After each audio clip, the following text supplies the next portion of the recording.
I had a mate who worked in one of the bigger Lifeline stores in Australia. A woman came into the store with 5 large clear plastic storage boxes and asked to donate them. He looked inside of the boxes, and it was thousands of beautifully hand-painted Warhammer pieces. He was shocked and asked her why. They were her son's, and she couldn't keep them in the house anymore since his death. My friend said he couldn't accept the donation. He said the whole collection was worth a lot of money. She had no idea. He asked her for all her details and asked if he could try to sell it for her. She agreed. After his shift, he went home and took photos of everything and posted it online in an Australian Warhammer forum. Within a couple of weeks, everything was sold. He called her and she met him at the store. He told her he had sold it to collectors all around Australia who loved her son's work. He handed her roughly $12,000. She cried. He cried. She offered him half. He said no. She told him she would donate his half to a suicide charity in her son's name and his name. He said it was the best thing he had ever done in his life.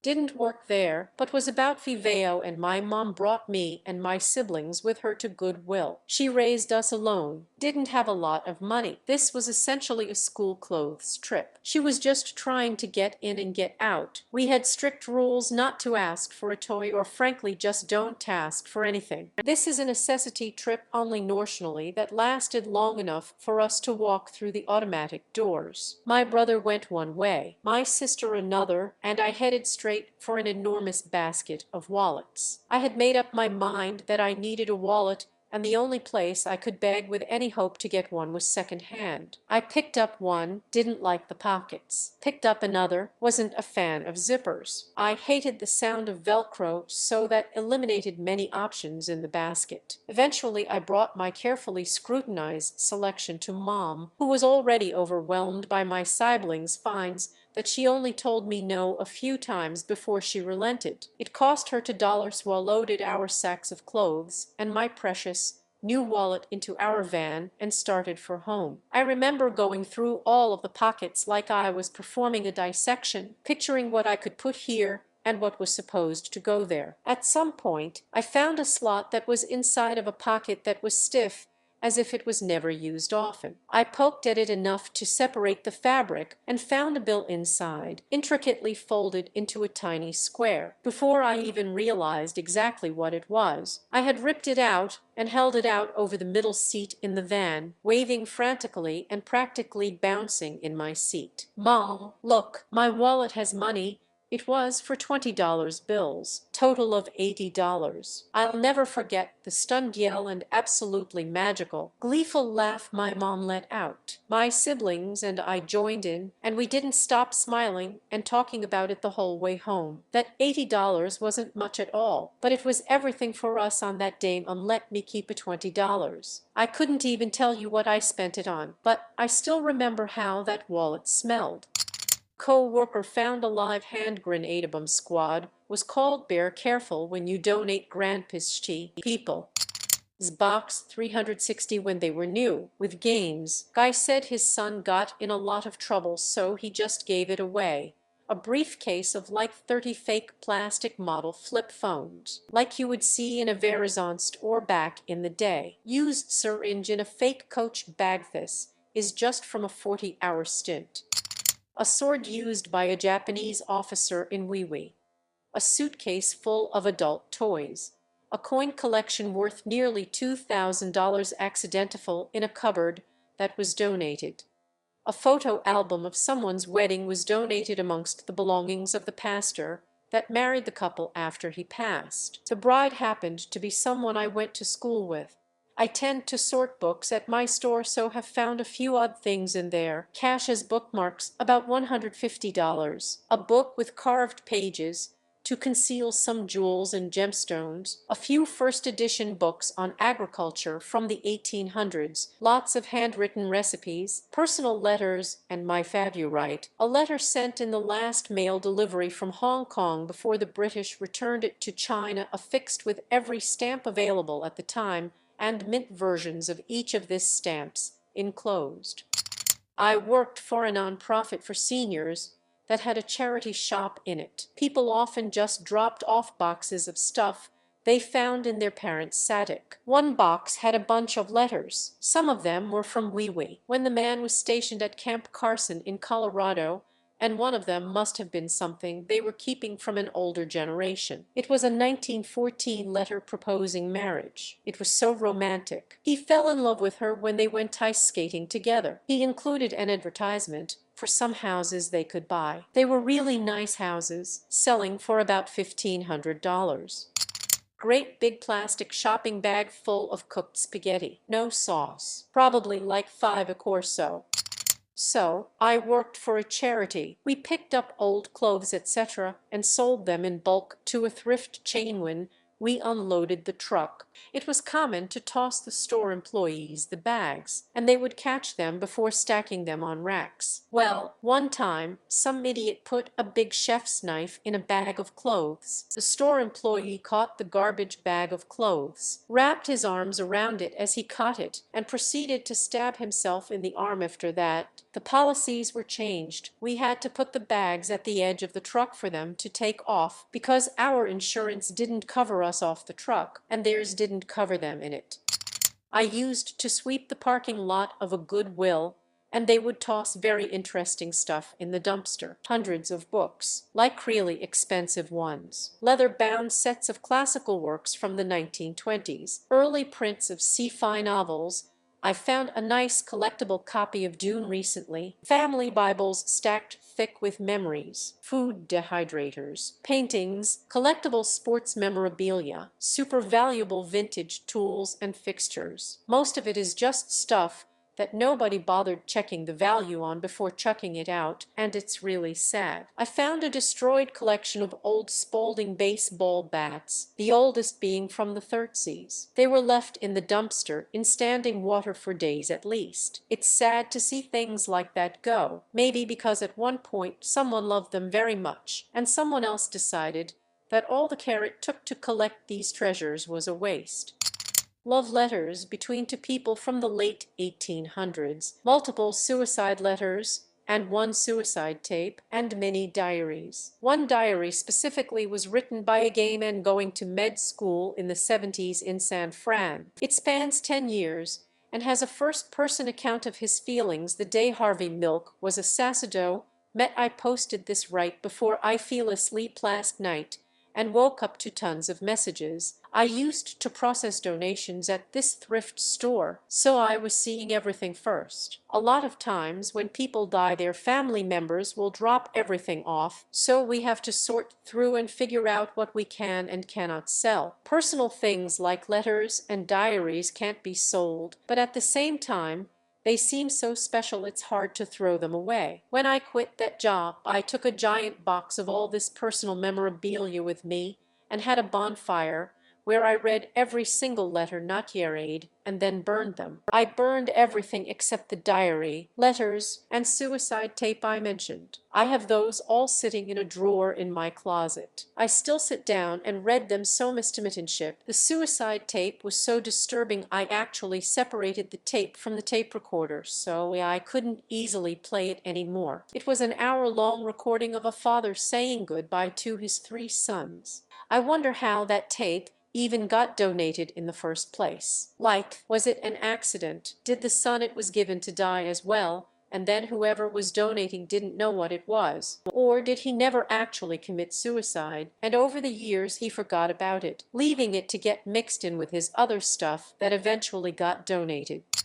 About 10 years ago, I worked at a chain thrift store. One morning, we got a phone call from this gentleman saying, rather calmly, "I think I accidentally donated my mom." Naturally, I had no clue what the fuck that meant. Turns out the guy donated his mom's ashes, so he left his number in case we found it. The whole back room went on a hunt, because it had turned into this competition on who would find his mom first. We found her, phoned him, and he came and picked her up. We thought that was the last of him until we were processing some donations a few months later and found his mom again. We phoned him because we still had his contact information. His only reply was, "God damn it." He came and got her, and we never heard from him after that to those asking. She was in a big, heavy bronze. There's no way that's not an urn. I'm still not convinced the second time was an accident. I work at a thrift store as a donation handler. Gnarliest thing I had seen was a literal stack of mattresses left overnight during off hours. They were disgusting, crawling with bugs and riddled in stains of various shades and hues. Noped the fuck out of that, called my manager, and they brought a forklift out to take them to the trash compactuvats the other day. We had a donor drop off a small crate like a McClarty kind of thing chock full of henty. Just today I found a small marble one-hitter pipe at the bottom of the donation bin. A dead bat, a switchblade, a pocket watch painted with radium, and an 18th century wolf trap. I almost forgot a late 1800s book on phrenology. I was working off some probation at the Salvation Army. Going through the boxes, I found $1,000 in the pocket of some plaid pants. Found out they were dropped off from a girl whose dad had died. Tried to contact her again, but to no avail. I got to keep it, and it helped pay my rent for the month. I was really struggling at that time, so I was very grateful. I found $125 in the front pocket of a kid's coat. Had to be like a 3 for Y.O. Next day, I found more money in another jacket. Back in the 90s, my mom would buy those blankvis tapes to record on, and sometimes the Goodwill had some that already had stuff recorded on them, but we would just record over them. I remember one that had a bunch of Simpsons episodes, but on some of them there was porn, a lot of porn. My sew used to work at a Goodwill, and she said that people would donate used lingerie all the time. Not me, but a friend's mom found a designer handbag full of vomit and a backpack full of shit. I was examining an old manual typewriter someone donated. It had a vinyl carrying case with a zipper pocket on the inside. I opened it and found a manual, the original receipt, and an envelope of Polaroid pictures. The pictures were of several women in lingerie or semi-nude. All looked like they were in their 60s, 70s. At the bottom of the Polaroid was a name and date, covering about a 10-year span. One of the nicer things I came across working that job, better than dealing with the dirty underwear we got on the regular. A few years ago, when there was an earthquake in Mexico City, many people were donating old clothes and stuff for people who were now homeless. I found a pair of pants that were as tall as me, and each leg could fit me inside of it. I don't live anywhere near Mexico City, but I was helping with the donations. I would have included a picture, but sadly, dumbass me decided those were not important, and I think I deleted them a few months ago. Here are some other things I found. A literal goddamn baby-sized suit, a single glove the size of my head, a shirt made of what seemed to be the same fabric that my couch has. I'm not talking about just the same pattern. It was the literal fabric, and a pair of red overalls that were around the same size as the pants, although they were not as big. Goodwill. There was this castle set I was given as a Christmas present when I was 5 that was brought in. The cannon turret actually shot the little plastic rock, and all the figures looked like dwarves. I never knew anyone else ever bought one in my life, so it was nice seeing it again. Not me, but my Anton of the few surviving Enigma machines. The owner passed away and his family dropped it off with a box of newspapers and some memorabilia from the war, etc. My aunt, being a history nut, figured out what it was, got it appraised worth almost $700, and looked for the family for 5 months before being able to return it to them. She didn't have a heart to take it under false pretenses. Worked at a Value Village a long time ago, and a co-worker found cremated ashes. They were in a box that had the funeral home info on it, so our manager contacted them about it. My mom works in one. I asked her if she could keep an eye out for any skin rugs. The next day she calls me. They had a goat skin donated. I worked for a Goodwill program that hired developmentally disabled adults. My job was to assist the clients as they processed donations. We found things like a bowl and bag of weed in a coat pocket, a shirt that said "I'm not an alcoholic, I just go to get chicks" somehow that once sustained a tear and had to be trashed, and, worst of all, a garbage bag full of dead rat scans for the award. In typical Reddit fashion, my most liked comment in 3.5 years is about a bag of formerly living rats. Also, as longtime tabletop prog fan, it warms my heart to have so many damned references. My co-worker found a bag of euros at Goodwill. He bought the bag for like $90, and it was worth over 600. Not a thrift store, but my job handled a lot of used items. Basically, the customer or next of kin would forget what was in their contents, and we would find it through cleaning. I reckon the craziest thing would be old Woot Wo era Japanese rifle and katana. Unsure of the validity, of course, because research has told me fakes flooded the market, but we found it ticked away in a hidden alcove in their attic with their husband's ashes and old newspapers. So who knows? Was working in a charity shop that helped support cancer patients' treatments. Most people's donations were from the goodness of their hearts, but a very small minority would use the shop as a bin bag drop-off. Fuck them people, they are skumon time to young enough dudes rock up with 2 small bags of clothes and to drawer-type bedroom furniture. Bag of clothes was all good, some expensive stuff at them, but each drawer had a mirror supper glued to the top of the desk. I'm standing there looking at it like a fool, wondering what the hell is this all about. Turns out the guard Irish police came in one of the days looking for the furniture and clothes. The 2 lads were drug dealers, and they just dropped off the evidence. They were using the drawer to cut up coke. Not me, but an acquaintance from high school found a live hamster. Came with a little cage and all. Dildo. My 72-year-old boss found it and came up to me and some co-workers through the entire store, not concealing it, to ask us what it was because she didn't know how to categorize or price it.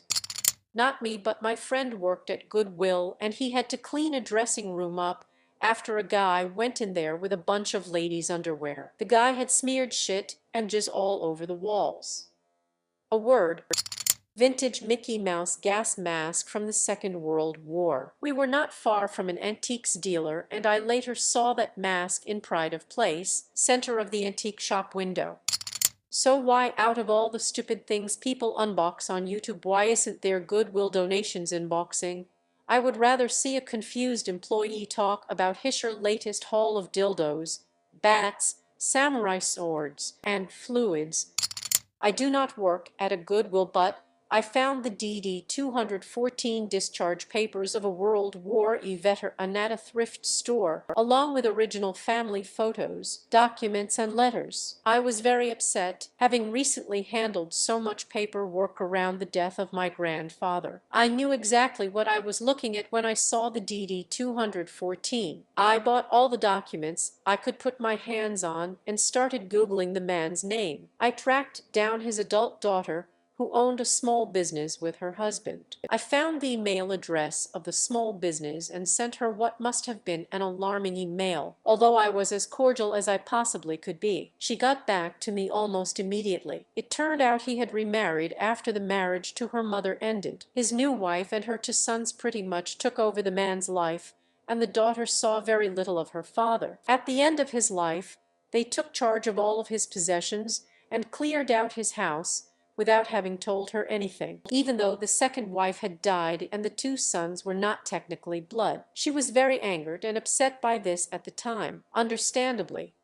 I told her she must be the little girl in the baby pictures I had found, and I would be glad to send her all these materials. I shipped them out to her via FedEx with tracking, and she was so deeply moved. She didn't have any baby pictures with her father. I don't know if I've ever done anything good in my life. I'm sure I have. But I know I did a good thing that week. Internet research skills, compassion for the win.